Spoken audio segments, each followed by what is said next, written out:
Welcome, everyone, to the Directed IRA podcast with Mark Kohler and Matt Sorensen. We are here together. Wow, we're touching each other right now, just in appropriate ways. But if you're watching on YouTube, you get the pleasure of no split screen. No, this is live and in the flesh. I'm in the studio here with Mark, where you always get to see him looking all cool with his background. Yeah, and now his you good look light. tan. Yeah, is that what it is? It's just the lighting. I thought it was my good looks. Yeah. Now the truth comes out. Yeah, it's just all the lighting, guys. Yeah. Well, today, since we're together, we said we got to do a cool topic today. Yeah, something we haven't done in a while. And it's true, we've been a little too hyped up maybe on crypto and some chunking strategies and backdoor Ross and the deadlines coming up. We thought we got to get back to our core. Yeah. What's our core? The bread and butter, real estate. Yeah. Well, that's the oldest investment in the book, isn't it? Like owning real estate. I mean, it's not the oldest business. Yeah. Maybe Cain and Abel. They were like, Cain's like, get off my land. Yeah. And he hit Abel with a rock. He said, yeah, this is mine. But I think more people have, made millions in real estate than anything else. Yeah. Family fortunes have been won and fought over it. So we want to talk about how Wars have been fought. Wars have been fought over real estate. Yes. Wow. Not just family squabbles. Yeah. And we want to give a shout out to our producer, director, key grip, gaffer, and lunch runner, Corey White, the magnificent. We'll get him on camera here someday, but he's done a great job. We're here in the studio together, just breaking it down. I think it's a treat for many of you that listen because our comedy is going to be better because it's faster. We can play off each other. We can talk over you be the judge. You be the judge. All right, so we need to cover some quick news before we get to this. I ran next door to the hair salon. Our studio was really incognito. You wouldn't know. It's like a red door. You just gotta. Yeah. Is it red or green? What color is it? Yeah. Oh yeah. Sorry. Yeah. It's a blue door. Yeah. It's a red door. Something that you want to paint. But next door we have the hair salon, and all the ladies, they did our hair and makeup today. So they're about. They did Mark's. This is me off the plane in a rental car drive away. So I ran over there to get the news. And I've got the Star this week. And it's pretty volatile. Meghan is causing problems for the monarchy. Yeah. Harry married an American, and that's not what Europe or Britain needed, was an American jacking up their monarchy. And then Brad and Angelina. Brad and Angelina are still going at it. So if you haven't picked up your most recent copy, The Star, in conjunction with the Wall Street Journal, this is most important news out there. Yeah. No, thank you for Mark. What would we do without him? What would we do without him? Yeah. I still love Mr. and Mrs. Smith. Yeah. Great show. Brad and Angelina. I hope you the best, and your kids too, of course. But when we're talking about real estate, if I can, how do I transition out of that? Yeah, I know. Back to what we want to talk about. At least I want to talk about. Mark would probably be good going over that, but we're going to talk about rentals with your IRA, flips with your IRA, and the vacation home. Yeah. Airbnb, VRBO, however you're doing it. We've had hundreds, thousands of clients do each of these strategies. And Mark and I do these ourselves. So we'll talk about those and just give you some insights on what to think about and how you pull it off. Yeah. Now I want to clarify that. Matt said, you may have felt Matt just said hundreds of thousands of clients of ours. It was hundreds, thousands. Thousands, yeah. We like to think we're a big deal, but not hundreds of thousands, just hundreds and thousands of people. So Matt and I have also done so many, not so many, but a number of real estate projects in our own personal IRAs. Okay, first disclaimer for anybody that might be new, or I should say first definition we need to get clear on. And for those of you that maybe someone shared this podcast with you, thank you for being here. We've been doing podcasts for over 10 years. We have millions of downloads. We do. This is the most recent platform we've chosen is a podcast specifically tailored to self-directing. And please get into the podcast history and listen to some basic shows if this is completely new to you. But one of the definitions I want to give right off the bat is when we say buying real estate rentals, flips, or vacation homes in an IRA. That includes Roths, 401ks, SEPs, Simples, health savings account, education savings accounts. Yeah. All those accounts you can self-direct and buy real estate. Yeah. So that when we say IRA, from now on, the rest of the show, that could be a Roth, traditional, and there's group 401ks that are getting more and more flexible, not as many by any means. Don't rush into your 401k department at McDonald's and say, I want to self-direct. They'll throw food at you, but you're not. Only at Burger King can you do that. Because the 401k at Burger King, you can have it your way. Dude, that is a new one. Oh my gosh. Corey, you've never heard that one. We get in here live and man, it's just spontaneous. Yeah, the Burger King 401k employees, they're like, they can buy real estate. The McDonald's ones, no. You can buy, a mutual fund. Yeah.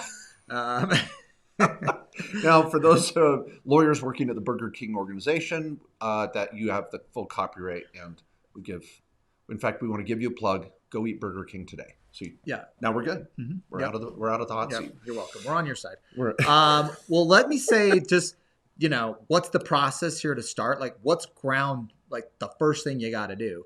The first thing you got to do is get out of the current account you typically have. Let's say you're in a IRA at TD Ameritrade or Fidelity. If you go there and say, I want to buy real estate, I want to do this flip. I'm going to flip a property in my IRA. And you call up your advisor or you call up, your E-Trade account. And you're like, hey, I want to do this. They're going to be like, you can't do it. You can buy stocks, bonds, and mutual funds because that's what we sell. So if you want to do this, you need to move your account to a self-directed IRA custodian like our company, Directed IRA, where we let you do real estate if you want. Yeah, and let me give you an example. This was literally the phone call I had while you were in the conference room on your phone call. Right. So Matt showed up in Idaho today, and I got a phone call from a local number, which is, I thought, it must be the dealership. I got to go pick up my car. Okay. That's what I thought it was. And nope, it was a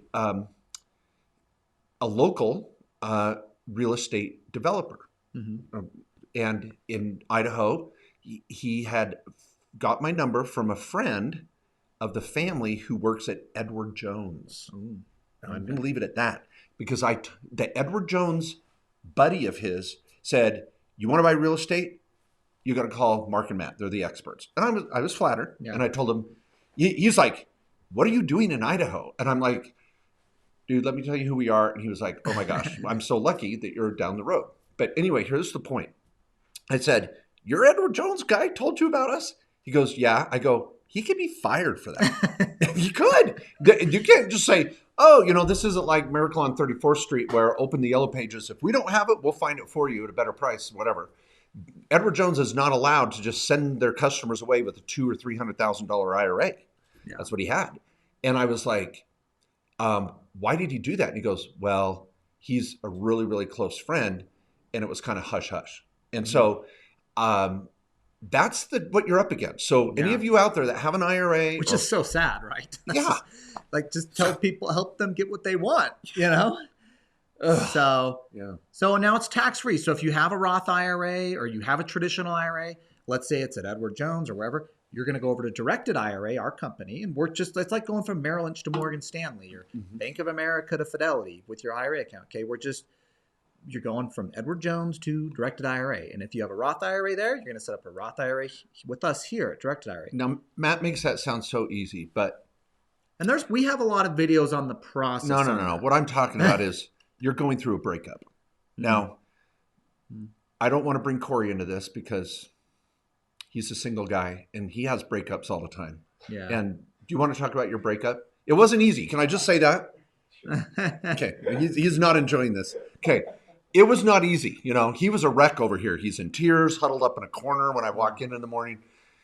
So what I'm saying is I came back to this Edward Jones things again. This is a political situation. It is not going to be easy sometimes. I had a call yesterday from a client that was trying to get out of Morgan Stanley and they were just being a butthead. So it's not the company itself, but a lot of these financial advisors that you've been working with for years, they're not excited for you to take your money and go buy real estate because they don't get a commission for that. They want to sell you stocks, bonds, mutual funds, ETFs. So I will just say in summary, I love Matt's practical point. Figure out what you got. You want to do some real estate, rentals, flips, or vacation homes. We're going to come to that in a moment. But you got to get your money to the place to do it. And when you break up, breakups aren't easy. You know? I mean, Taylor Swift's made a career on breakups. She's got won Grammys for basically the breakups. Okay. Yep. So is she in the, I gotta see, is she in Star this week? I will find out. Taylor Swift. What T Swift's been up to. So yeah. Okay. Well, let's break it down here, and each one of these is a little unique, but a similar process. So the first thing to know, if you're new to this, and again, we have so much content on self-directed IRAs that you can learn on. But let me just hit some ground rules. You're not buying the property. Your IRA is. Just like your IRA could buy Facebook stock, or your IRA could invest in a mutual fund. Your IRA is buying real estate, okay? Your IRA is going to put the money down to get it. Your IRA is going to get the income on it. Your IRA is going to pay the expenses on it. You're not involved. If this is Matt Sorensen's IRA, I'm not touching it. I'm not getting the money. I'm not sending money. It's going all in and out of my IRA account. And my IRA is on title to the property. I love it. And that's option one. Yeah. And it's not as common because it can be a little clunky, because if you got to call pest control or you need to pay for some services to be done at your rental, you're not in the mix. So you got to call the custodian, the trust company, call us to do it. And now you could use a property manager. Yeah. If you're going to have your IRA own real estate directly, and it's like, let's say a rental or something like that, or even like the Airbnb or the flip, you're going to need a property manager in the middle typically that's going to help get the money, pay the bills. Yeah, but still, it's an extra hand in the pot you may not appreciate. So this brings us to the LLC. Yeah. And so I think I'm going to just come out and say it right now. If you're going to buy rentals, flip properties, or buy vacation homes, all three, and are viable options, and we have hundreds, if not thousands, of clients doing that. Thousands. We have thousands. The LLC is, we do have thousands. The LLC is the way to go. It's the best structure to open a bank account, which I want to talk about today. I went to the bank yesterday and opened an LLC for my IRA bank account. I got a trick. Okay. You're going to love it. And so you're going to want an LLC. Now, someone called me the other day and said, I need an what do you call it? A real estate IRA. I'm like, there's no such thing as a real estate IRA. It's an IRA that's going to invest in an LLC that's going to buy real estate. So you want to kind of get that terminology down too, because it'll help you as you deal with professionals assisting you. Yeah. And so you have the IRA account. Okay, your money came over from, let's say, Edward Jones. Now it's at your directed IRA account, which you can self-direct. You could buy real estate. You could buy crypto, or do all these things you can do with self-directed IRAs. But you're going to put it into an LLC that the IRA owns 100%. Now, the reason, Mark, we're bringing that up, there's two reasons why you may want to use the LLC. One, you're going to get a bank account for the LLC. The IRA is going to invest its cash into the LLC's bank account. Now, who owns the LLC? The IRA. You're the manager, though, of the LLC. We have a whole episode just on the IRA LLC, different structuring options and rules. Now, as manager of the LLC, you're not getting paid. You have no ownership interest. You're not getting a salary, but you're like president of the corporation. Manager of an LLC is like president of the corporation. You get a sign on stuff. You're going to be the signer on the bank account. Now the LLC goes out to buy the property. So let's say it was called ABC Investments LLC. ABC Investments LLC is the buyer on a contract. You're signing as manager. You already have the bank account set up, and Mark can talk about this, but you're going to sign the check and cut the check. You're going to receive the rental income in the LLC bank account. If it's the flip, you're paying the contractor. Before you go to flips, slow down. All right.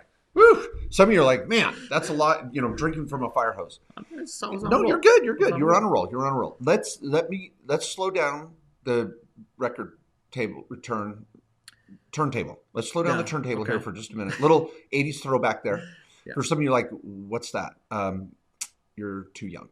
Okay, so step one, you got IRA money somewhere, or you want to contribute to an IRA. Do a rollover. Step two, open a self-directed account. Get that money over there. Step three, this is going to be a new frontier for many of you. So I would suggest you immerse yourself in a little bit of education. You're doing it now with this podcast. Please go back and listen to a number of these podcasts. Learn how these accounts operate. Get the book, SDIRA Handbook. Self-Directed IRA Handbook. Oh, sorry, you go to SDIRAhandbook.com, the Self-Directed IRA Handbook. Up here on the wall, behind Matt Sorensen here on the wall. Start reading that book. And then step 3. So step 3 is get some education going. Do it on a weekend. Just have a weekend snuggling up to Matt Sorensen's book. So romantic. Then step 4, call and get an appointment with one of the lawyers to get your LLC going. We will move mountains to have that meeting with you as soon as possible. Don't cut corners and think you can go just have done this on LegalZoom or some doc service. Because the main goal of that meeting is not to just get the LLC up. It's to understand what happens next. That list of questions you have, that's what the lawyer's there to do for you. And how you operate the LLC. Yeah. Like you need a little crash course on how to operate the thing. It's like buying a car, but you don't even know how to turn it on or which one's the brake or gas. Like we need to kind of walk through how it works. And now it's not rocket science, but it does take a little education, and that's what we're going to be a resource for in the law firm. Yeah, and that's included with the setup of the LLC. You come with a list of questions. Use the lawyer to really break down some of those questions. Meanwhile, directed IRA or in the real estate project, your realtors, whatever's going on, that'll keep moving along as well. So you're kind of orchestrating. You're playing orchestra. Symphony? Yeah. What do you call the guy that's doing the conductor? Conductor. Yeah. You're the conductor of the... I'm trying to get a lot of words out here. You're the conductor of this orchestra. And you got to realize there's going to be moving parts at the same time. Like Mr. Holland's opus. Yes. You're Mr. Holland. That's right. Or was he with the conductor? He was, Yeah. Okay. Now, if you're going to throw out a movie, when I said this is New Frontier, what do you think of? I watched it 2 nights ago. No. Star Trek, The New Frontier. Okay. The Last Frontier. The new Star Trek stuff's pretty good. Is it really? I mean, like this over like Chris Pine. What's the one? Oh, yeah. The movies. Yeah, the movies with Chris Pine. He's a stud. I met him. I met Chris Pine at a fundraiser. He's not as tall as you'd think. In Wonder Woman, she was a little shorter. They had a lot of scenes, kind of like a Tom Cruise, freaking awesome actor, but a little shorter. So when you have these women leads, they got to work around that. Anyway, so this is a new frontier, and you're going to learn a little bit about this. You're going to get the lawyer on the phone, and you're going to set up the LLC. If you have to wait a few days to get the LLC going, that's okay, because you're going to be orchestrating these other moving parts. So now your LLC is up and funded. You got a little bit of education behind you. You had a meeting with a lawyer. You're understanding what happens next. Now we can talk about these 3 asset classes: rentals, fix and flips, and vacation properties. So let's just hyper-focus on rentals for a minute. So I got my LLC formed, which you could combine other IRA accounts in creating, or your own cash. That's what the lawyer's going to help you do. You may say, well, I don't have enough IRA money to buy a rental. Woo! We can talk about hard money loans. Well, we're going to get into hard money loans in a minute. But non-recourse loans to buy the rental, putting other accounts into the LLC, that's what the lawyer's there for. So, Matt, I got my LLC formed. I got enough money. Maybe I've got an offer on a piece of real estate. What do you do next? That's when, excuse me. That's when it really comes together. All right. Now let's break it down into the rental. Okay. Yes. That's what I'm saying. Rental. Okay. That was me. I said rental. I had like a cough, so I was you're distracted. Okay. I'm going to read this article on Britney Spears while you do that. All right. You come back here in a moment. I'll bring you up to speed on Britney. Okay. Brittany's back. She's coming back. Oh, okay. I'm on. It's Free Britney. Have you heard of the Free Britney movement? Yes, I have. Yeah, it's right here. Update. All right. Okay. All right. So, the first thing you want to think about is you need enough money to buy the property, and you want to have enough in reserves. When you buy real estate in your personal name, it's like, the AC unit went out. If you don't have the cash, just put it on the credit card. When you're talking about your IRA, though, don't put $200,000 into an LLC to buy a single family rental. That's $200,000. Okay, you're not going to be able to close and cover your closing costs. If you have a tenant out for 1 month, you're not going to be able to cover the mortgage payment if you had one. Now, if you bought with cash, you wouldn't have that, but you're not going to be able to cover just the operating costs, or the AC unit goes out, whatever it may be. So we always like to make sure you have some extra cash on hand, or in other IRAs. They could be at other IRAs you could move over later if you needed. But I just want to say that. Make sure you have additional cash. Don't blow the whole thing to buy the property. The second thing we should probably note is you can get a non-recourse loan. So a lot of people ask, well, what if I don't want to spend all the money? I have $200,000, Matt, but I want to buy 3 properties, 3 rentals instead of just one. Can I get mortgages? On those properties, yes, you can get what's called a non-recourse loan. You cannot get a regular mortgage where you sign for it, they run your credit, you make a personal guarantee. You're going to need a non-recourse loan to go get it, which requires about 30 to 40% down. But your IRA can get those loans. And then you could have more purchasing power. You could buy more properties. Yep. Okay. I love all that. Great summary. Now, as an aside, this is a good chance to point out that this last weekend, we held our 6th annual Directed IRA Summit, the Self-Directed IRA Summit. If you missed it, it's okay. It was fully recorded. And what was fun is we went on a live location on a rental project that did not have any loans on it, which was good. So it was a rental property bought and rehabbed with an IRA, and we did that on location during the summit. And we had a whole section just dedicated to this topic.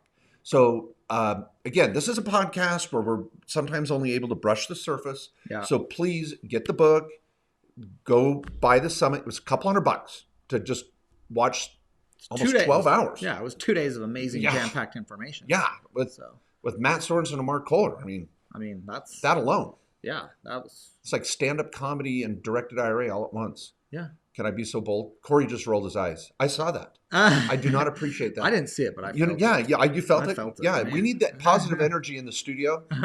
Jerk. Okay, now, so rental property, we've done an entire show on the podcast, even on rentals. So Mark and I both own rentals in retirement accounts with LLCs. The same structure we just talked about. Like, we do this. Yeah, I own a little meth lab.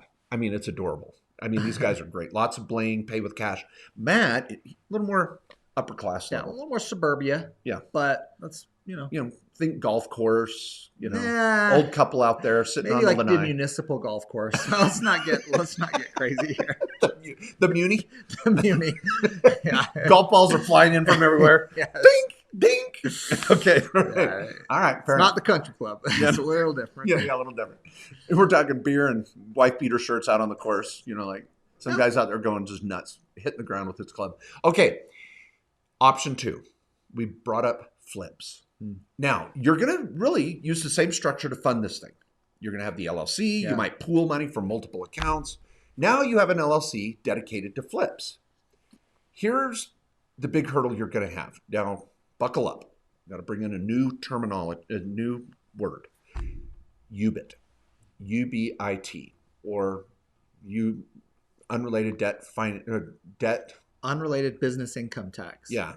UBIT or unrelated business income tax or taxable income. It's tomato. You'll have a lot of people use that. It's a 4-letter word. Yeah. It's a 4-letter word that's no fun. Now, what this UBIT says is that if you're going to go out and compete with other fix and flippers in your IRA and do 3 or more deals a year, you're really a developer. You're not just a weekend hack doing 2 or 3 deals a year. You're out there competing with other people trying to feed their families. And if you are considered a professional developer, can I say that, with your IRA, you got to pay tax like everybody else. And you're like, well, hold it. You guys told me I don't have to pay tax when I do real estate with my Roth IRA or my IRA. And if I pull it out later, maybe, but if it's traditional, but why am I paying tax? The government wants to level the playing field. Think if your IRA owns a restaurant, you got to pay some tax like all the other restaurants because it's not fair. You can charge a little less for your lunch menu, lunch plate lunch special. So same deal. So what we recommend clients that are doing flips, don't go crazy. Do 2 or 3 a year, make a great rate of return, take the profit, redeploy it into a rental maybe. But don't become a professional development company maybe inside your retirement account. Now you're talking block or C Corp, a whole other topic. But that's my initial thought. What would you say about flips? Yeah, so keep in mind, like one of the cool things about retirement accounts buying real estate is when I buy property and sell it, let's say a flip or the rental, I don't pay tax on that, okay? It's not like I got to do a 1031 exchange and have all these timing rules to buy something new. There's just no tax, okay? Retirement accounts don't pay tax. Just like when you have Facebook stock in your IRA and you sell it for a gain, that money just goes back in your IRA and you've got more money in your account. Okay. Now in the Roth, of course, it comes out tax-free at retirement, and the traditional, you pay taxes, you're pulling the money out. But it's the same thing for real estate that it is for stocks. Now, when retirement accounts were created, the deal was if it's investment income, you don't pay tax when you're selling assets, real estate, stock, whatever it is. So if I'm selling a rental or I'm getting rental income, that's all investment income. If I'm selling a flip or two a year, that's also investment income. But if you're doing the 3, 4, definitely 5 or more, the IRS could look at your IRA and say, this isn't investment income anymore. This is business income. You're buying and selling too many properties where this looks like inventory in a business, like Mark said, a developer, and they want to charge this tax now. So now a lot of our clients, particularly with IRAs, can't even do more than 2 a year, you know? And now if you got a lot of money in your account that you can redeploy and be doing multiple properties at a time, you could possibly do more. But we like to keep it to just doing 1 or 2 a year in your retirement account. Now, if your spouse has a separate account, cool. We can get away with 1 or 2 in your spouse's account. Yep. I'm going to add one last thing to this, just so you get your terminology down as you start to maybe consider doing flips. You're not going to use non-recourse lending typically, because non-recourse lending is built for a long-term hold. Yeah. What money you're going to start looking at if you don't have enough in your IRA is called hard money. And that's a whole other topic. A lot of fix and flippers will use hard money, which means short-term money used to do repairs and improvements and then sell and get out. And you're going to pay a little higher interest rate and points, but it's really there as a kind of a backstop for having to raise more capital on the front end. So you're going to use hard money until you can get a couple deals profit where you can self-fund all your projects. So keep in mind hard money. Also, when you're doing fix and flips, you have to show a lot of restraint. You are not able to put on a cool tool belt and play like Chip and Joanna and Fixer Upper down in Waco. You're hiring a contractor to do the work. And you're like, well, I'm going to make less money on my flip. Well, you're not paying tax either, so chill. You gotta play by the rules. Mm-hmm. So that's flips. Yep, that's flips. And I think probably the hardest thing is for those of you that do flips on the personal side and are used to kind of being really super involved. You do kind of got to take a step back and be like, all right, I'm managing things, okay? I'm the coach on the sidelines. I don't get to go in and play on the field, okay? Yeah. I get to tell people what to do, and I got my clipboard, and I'm making sure the crap's getting done, and I'm calling the shots, but I don't get to touch the ball and play, okay? That's like your job. Yeah. And that's always hard for me when I coach T-ball because I really try to jump in. And I know. I want to play, and the kids, it doesn't go well. Parents throw things, call me names. But okay, you know what I figured out why this is a tiring podcast. You know why? Because normally I don't have Matt sitting next to me, and so we have a wider angle lens. And look I have to keep sucked in here. Oh, I gotta. Well, you look good. So if you're watching on YouTube, I'm like, I'm flexing my stomach the whole time during this podcast. Yeah, it's not easy. This is a good ab workout. Yeah, I guess. But Corey, we need to do something about that. So your abs? Not my abs. Can't help camera angle. You're just like, no. We don't want to fix my abs. We want to fix the camera angle. Let's give him a workout plan. Gosh. Corey's like, I know what you eat in the studio, Mark. That's the problem. Okay. All right. Fair enough. All right. We'll save the climax of the podcast for Brittany here in a minute. Okay. All right. Okay. So we want to make sure you stay on here because we got to talk about the vacation rental. Yeah. All right. So now same LLC structure. LLC is going to own the vacation rental. You could even just be leasing the property and then basically subleasing it out for whatever short-term strategy you're doing. Okay. Now, in the vacation rental, one of the unique things is whether you're using Airbnb or VRBO, there's going to be a lot of fees coming through. You're going to link your LLC's bank account to those portals, typically, where it'll collect and pay the money and also can take out money to cover expenses and fees. You could be using a property manager. I know there's lots of different ways to do this. Now, here's the tricky one that everyone wants to do with the vacation rental. They want to stay at it. Hold it. Whoa. Okay. Someone's going to jail. All right. Yeah. So when we're buying real estate with our IRA, we're buying investment properties. We are not buying properties for personal use. It can't be a property for your kids or, you to stay at. This is an investment. Yeah. Now, the vacation rental, I always get the question. It's like, hey, it's a vacation rental. It's rented 51 weeks out of the year. And, there's a week no one's going to use it. Can I go use it, Matt? No, you can't use it. Okay, you cannot benefit from your IRA's investment. It's just going to sit there and no one's going to use it, Matt. I know it sounds stupid, right? Your congressman, but that's the rules. So No personal use, nor your spouse, kids, parents, anyone who's on this prohibited list, they can't use it. Yeah, and I know many of you are going to say, but I'm going to pay VRBO, the going rate. Pay the same thing. Pay the same. It doesn't matter. So just stay away from the vacation rental. Now, I love the vacation rental strategy with your own personal money. Why go buy a place that you only go to? You know, that's kind of funny. A lot of people buy cabins and beach houses, and they think two things. One, we're going to go all the time. Yeah. You don't. You don't. And so you want to turn these into some cash flow. And that's why I love the great tax write-off that comes with a vacation property that you can use when your personal money's into it.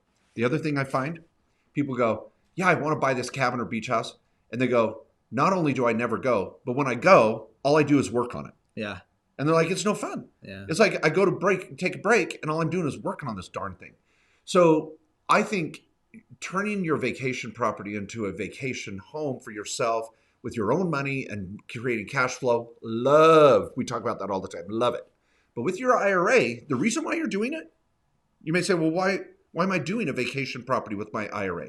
Why not just a long-term rental? Rates of return. Mm-hmm. See, think about this. Let's say you've got a 3-bed, 2-bath in a place that most people want to visit. You know, let's think right here in Idaho. I mean, people are. It's a traffic jam out there. I know. People are. Matt's like, what the hell's going on? It's Idaho. You know, best kept secret. Yeah. So if I got a vacation, if I have a rental property, a 3-2 or 3-bed, 2-bath here in this little town in Idaho, I might rent it for $1,200 a month. But if it's a vacation property, I might get $300 a night or $200 a night. Now, all of a sudden, if I can just rent it 10 nights out of the month, I've got $2,000 in rent versus $1,200. Now, it's true. You got to maybe furnish the place, and there's going to be costs with your booking agencies and all that. But a lot of times, people find that if I can just rent my place half the month as a vacation rental, I'm making sometimes twice as much as a long-term rental. So that's why you do it. Now, there's no UBIT, no UDFI. You could have UDFI, though.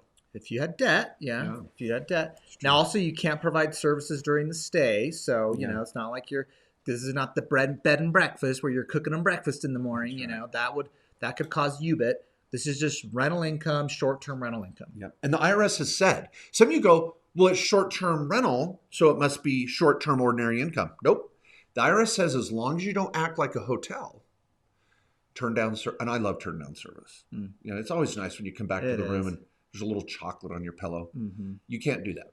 This is a vacation rental. They got to deal with their dirty laundry during the stay. So, but it's passive. Yeah, and you can of course clean it in between stays, obviously. Yeah, that's helpful. It helps with the rental. Helps with your rating on VRBO. But that's not going to blow your. What I'm saying is that's not going to ruin your tax. Your tax structure.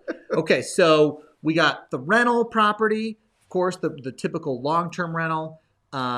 You can collect the rents. You know, you'll have the LLC bank account. You're paying the bills. The lease is in the LLC. The LLC owns the property. You could flip the property. Same thing. LLC is going to own the property. Just don't work on it. All right. And be careful of how many flips you do a year. 1 or 2, don't sweat it.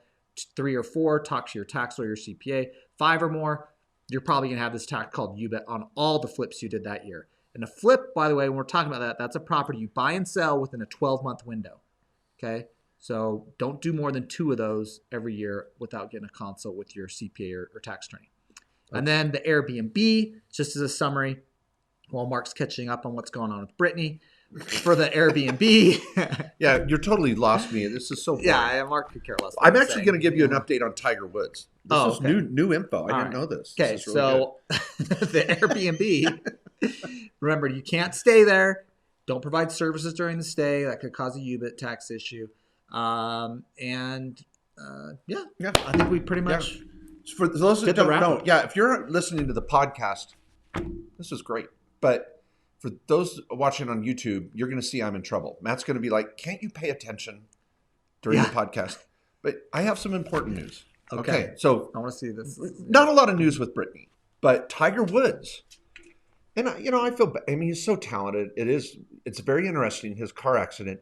They found out that he never hit the brake in the entire accident. He was going 87 miles an hour when he went off this curve, freaking airborne, 45-mile-an-hour speed limit. He was going 87. Never hit the brake. And they did find that he was not impaired with drugs or alcohol. So why in the freak are you hitting the accelerator as you get air? Very interesting. So they said the little black box in the SUV showed that the accelerator was fully down while he was going off this. What site is this from? Well, Reuters. The Inquirer. Reuters. I saw Reuters. Yeah. Wow. Yeah. This is all over. Yeah. So this sounds official. Pretty legit. We've got the Star. Okay.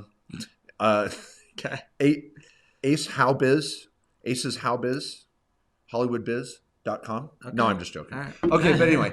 Well, I hope you guys are okay. I try to keep it a little fun. I know Matt doesn't. He tries to bore you, but I really do. I'm committed to keeping the. Yeah. Yeah. So I was a little disappointed. You did promise to give us an update on Brittany. Well, and you failed. Okay, you had one job. You had one job. An update on Britney Spears. Okay, now this is actually a little interesting. I mean, I like Tiger, and I could care less. Yeah. Brittany, I'm interested. Okay. Who isn't? Now 39, and looks like she's 29. I mean, does she? Wow. I haven't got an update on what she looks like. Yeah. Okay. So, if for those that are here for the technical portion only and have had enough of us and our stupid humor, you can leave. Yeah, but give us a 5-star review. Yes, please. Please on the content. 5-star review. Now, for those that just want a little bit of an update, here's the interesting fact. This is actually very interesting, and from a legal standpoint, this is a legal tip.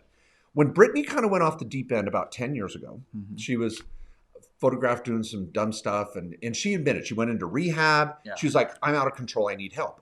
The court appointed a conservator. Yeah, to all of her finances. All of her finances. She has no control of it. They appointed her dad. Yeah. Now, this has been going through the courts in California for a long time because the conservator law in California is very, very aggressive, brutal. It is hard to get out of a conservatorship because the court says if you needed a conservator, you better prove you are like, whatever. You're like back on the track. Brittany still to this day admits, I need a conservator. I want someone to handle my money. I just don't want my dad. Yeah. So it's a very unique case because she's trying to get him replaced with her boyfriend. No, her care manager, Jody Montgomery, a woman. She wants Jody and her dad out. And she said recently, I am not going to perform until my dad is removed. I'm not going to make money until my dad is removed. And it's really quite sad. She can't even go to Starbucks and get a drink without it being approved on a credit card and this and that. Her finances are locked down. So that's why you see the Free Britney movement. Yeah. Let Britney be in charge of her own money again. Yeah. Well, no progress yet. So all right, stay tuned. Stay tuned. Very interesting, right? Yeah. So do not appoint a conservator for me, please. I think I can handle it for now. Okay. Corey, you might need one. Yeah. Don't shave your head and go crazy, all right? Yeah. Wear underwear. Do all those normal. Just be a normal citizen. You should be okay. Well, all right.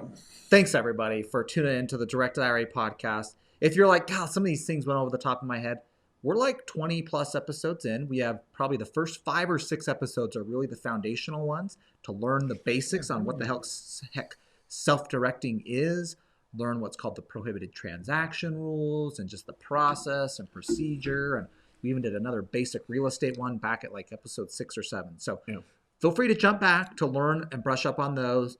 There might be some old content on what was happening with Brittany back then. Yes. But still interesting. Yeah. Next week is open forum.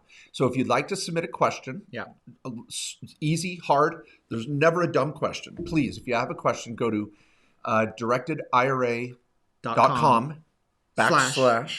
Is it backslash or forward slash?